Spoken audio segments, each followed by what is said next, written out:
হযরত মুসা আলাইহিস সালামের জামানায় দুর্ভিক্ষ দেখা দিয়েছিল, বৃষ্টি হয়েছিল না। কওমের লোকেরা হযরত মুসা আলাইহিস সালামের নিকট এসে বৃষ্টির জন্য দোয়া করার আবেদন জানালো। হযরত মুসা আলাইহিস সালাম ৭০,০০০ লোক নিয়ে এক জামাতে নামাজ আদায় করলো, কিন্তু তীব্র রোদ উঠল। হযরত মুসা আলাইহিস সালাম বললেন, হে আল্লাহ, নামাজ আদায় করলাম, দোয়া করলাম, কিন্তু প্রচণ্ড রোদ উঠেছে। আল্লাহ বললেন, তোমাদের মধ্যে এমন একজন লোক রয়েছে, সে গত ৪০ বছর কোনো ভালো কাজ করেনি, শুধু নাফরমানি করেছে। সেই অত্যাচারী জালিম যতক্ষণ পর্যন্ত তোমাদের সঙ্গে থাকবে ততক্ষণ পর্যন্ত আমি বৃষ্টি বর্ষিত করব না।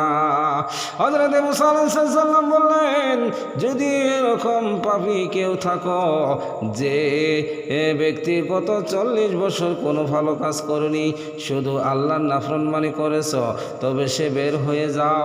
তার পাপের কারণে অন্য মানুষ কেন কষ্ট করবে?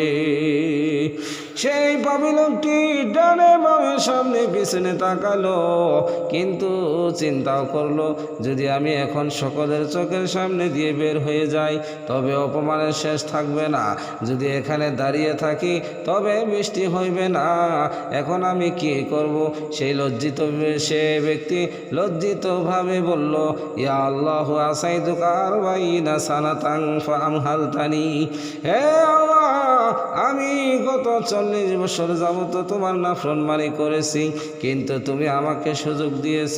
ফাজিতুকা তাইবান ফাতাকাব্বাল মিন্নি। আমি এখন তোমার নিকট তওবা করছি, তুমি আমার তওবা কবুল করো।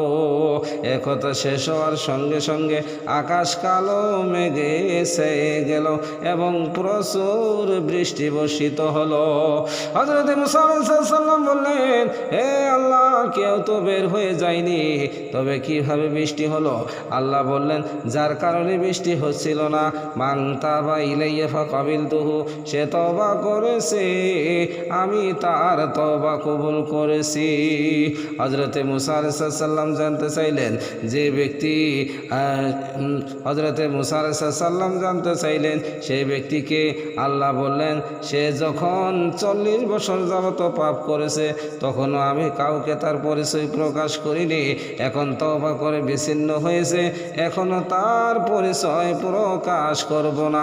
মানুষকে আমি গীবত করতে নিষেধ করেছি, আমি কিভাবে আমার বান্দার নামে গীবত করব?